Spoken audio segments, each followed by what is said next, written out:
Hi hello everyone. ఈ వీడియోలో మనం పాలు, పెరుగు, water, petrol, diesel, Thums Up, egg and Pulpy వీటిలో ఏది త్వరగా ఎండలో ఆవిరవుతుందో చూద్దాం. ఇప్పుడు ఎండ 40 degrees ఉంది. ఇప్పుడు ఒక గ్లాస్లో ఫుల్గా వాటర్ తీసుకొని అందులో ఒక ఎగ్ వేయాలి. ఎగ్ వాటర్లో మునిగితే పాడవకుండా ఉందని అర్థం, మునగకపోతే పాడైందని అర్థం. ఎగ్ వాటర్లో మునిగింది కాబట్టి హెల్తీగానే ఉంది. 7 జంబో గ్లాసులు తీసుకొని వాటిపై స్కేల్ పెట్టి మార్కర్తో ఇలా జంబో గ్లాసులపై మార్క్ చేసుకున్నాను. ప్రతి గ్లాస్ 9 సెంటీమీటర్స్ ఉంది. ఇప్పుడు మీ టాలెంట్ని టెస్ట్ చేద్దాం. వీడియోలో నేను 2 మిస్టేక్స్ చేశాను, అవేంటో కనిపెట్టి కామెంట్ చేయండి చూద్దాం. ఈ గ్లాసులన్నీ ఎండలో వరుసగా పెట్టుకొని ఒక దాంట్లో పాలు 3.5 సెంటీమీటర్స్ పోసుకున్నాను. ఒక దాంట్లో పెరుగు 4.5 సెంటీమీటర్స్. ఒక దాంట్లో water 9 centimetres.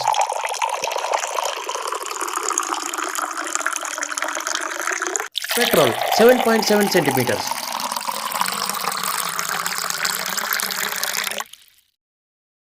Diesel 6.5 centimetres. Thums Up కూడా 6.5 సెంటీమీటర్స్. 1 హెల్తీ ఎగ్ బాగుందా లేదా అనేది లాస్ట్లోనే చెక్ చేయాలి. ఫైనల్లీ మజా 8.7 సెంటీమీటర్స్. వీటిని ఇలా ఎండలో పెట్టిన కొద్దిసేపటి తర్వాత పెట్రోల్ ఆవిరవడం స్టార్ట్ అయింది. Time start now. ఇప్పుడు సరిగ్గా టైం 12 PM అవుతుంది. వీటిని ఇలాగే 6 AM వరకు ఉంచుదాం. కాసేపు నేను మొహంపై తడుగుడ్డ వేసుకొని పడుకుంటా. రేపు మార్నింగే కాదు, ఇప్పుడు 20 minutes తర్వాత కూడా ఒకసారి చెక్ చేద్దాం. ఎండ చాలా గట్టిగా కొడుతుంది, అస్సలు నిద్ర రావట్లేదు. క్లాత్ కూడా ఎండిపోయింది. 20 నిమిషాల క్రితం పాలు 3.5 సెంటీమీటర్స్ ఉన్నాయి, కానీ ఇప్పుడు 4.5 సెంటీమీటర్స్ ఉన్నాయి. అదే 20 నిమిషాల క్రితం పెరుగు 4.5 సెంటీమీటర్స్ ఉంది, కానీ ఇప్పుడు 3 సెంటీమీటర్స్ మాత్రమే ఉంది. వాటర్ 9 సెంటీమీటర్స్ ఉండే, కానీ ఇప్పుడు 8 సెంటీమీటర్స్ ఉన్నాయి. 1 సెంటీమీటర్ తగ్గిపోయింది. పెట్రోల్ 7.7 సెంటీమీటర్స్ ఉండే, కానీ ఇప్పుడు 3 సెంటీమీటర్స్కి వచ్చేసింది. అండ్ గ్లాస్ కూడా మెత్తగా అయింది. డీజిల్ 6.5 సెంటీమీటర్స్ ఉండే 6 సెంటీమీటర్స్ అయింది. థమ్స్అప్ త్వరగా ఆవిరయ్యేలా లేదు. 6.5 అంటే 6.3కి మాత్రం వచ్చేసింది. ఫైనల్గా మజా 8.7 నుంచి 6.5 సెంటీమీటర్స్కి వచ్చేసింది. 1 సెంటీమీటర్ మాత్రమే తగ్గింది. ఎగ్ని మాత్రం వీడియో లాస్ట్లోనే చెక్ చేయాలి. అలా సరదాకి కాసేపు నేను కంప్యూటర్తో లూడో గేమ్ ఆడి గెలిచేసాను.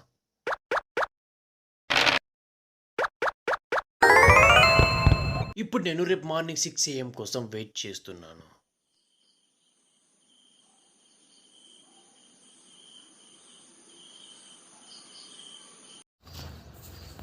Good morning. ఇప్పుడు టైం సరిగ్గా 6 అవుతుంది. ఎర్లీ మార్నింగ్ లేసి చూసేసరికి 3 సెంటీమీటర్స్ ఉన్న కాస్త పెట్రోల్ కూడా పూర్తిగా ఆవిరైపోయింది. అండ్ గ్లాస్ కూడా పాడైపోయింది. 8 సెంటీమీటర్స్ ఉన్న వాటర్ 6.5 సెంటీమీటర్స్కి వచ్చేసింది. 3 సెంటీమీటర్స్ ఉన్న పెరుగు గడ్డకట్టినట్టయి 1 సెంటీమీటర్కి వచ్చేసింది. 4.5 సెంటీమీటర్స్ ఉన్న పాలు 2.5 సెంటీమీటర్కి వచ్చేసాయి. డీజిల్ కలర్ పూర్తిగా మారిపోయింది. అండ్ 0.5 సెంటీమీటర్స్ మాత్రమే తగ్గింది. థమ్స్అప్ కూడా చాలా లేటుగా ఆవిరవుతుంది. 6.3 ఉన్న థమ్స్అప్ 5 సెంటీమీటర్స్ వరకు మాత్రమే వచ్చింది.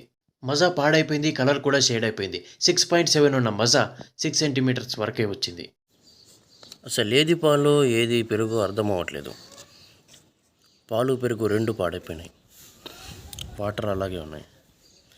డీజిల్ కూడా అలాగే ఉంది. థమ్స్అప్ కూడా అలాగే ఉంది. ఎగ్ ఎలా ఉందో చెక్ చేయాలి. మజా మాత్రం చాలా దారుణంగా అయిపోయింది. తర్వాత సాయంత్రం వరకు వెయిట్ చేసి సాయంత్రం వచ్చి మళ్ళీ చూశాను.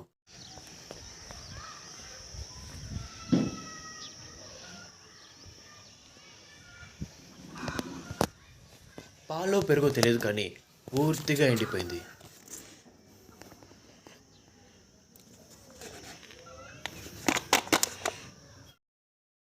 ప్రతి ఒక్క ఐటమ్ ఎండకి పూర్తిగా పాడైపోయింది. పాడవని ఐటమ్ అంటూ ఏదీ లేదు. ఫైనల్గా ఎగ్ని చెక్ చేసే టైం వచ్చేసింది. ఒక గ్లాస్తో ఫుల్గా వాటర్ తీసుకున్నాను. ఎంతసేపు ఎండలో ఉన్నా సరే ఎగ్ ఒకటి మాత్రమే అస్సలు పాడవలేదు. దీన్ని బట్టి చూస్తే నాకు మీకు ఏమర్థమవుతుంది అంటే ఎండ తీవ్రత చాలా ఎక్కువగా ఉంది, మామూలుగా కాదు. నెక్స్ట్ ఇంతకు క్రేజీ వీడియోలు రావాలంటే మన ఛానల్ని సబ్స్క్రైబ్ చేసుకొని సపోర్ట్ చేయండి.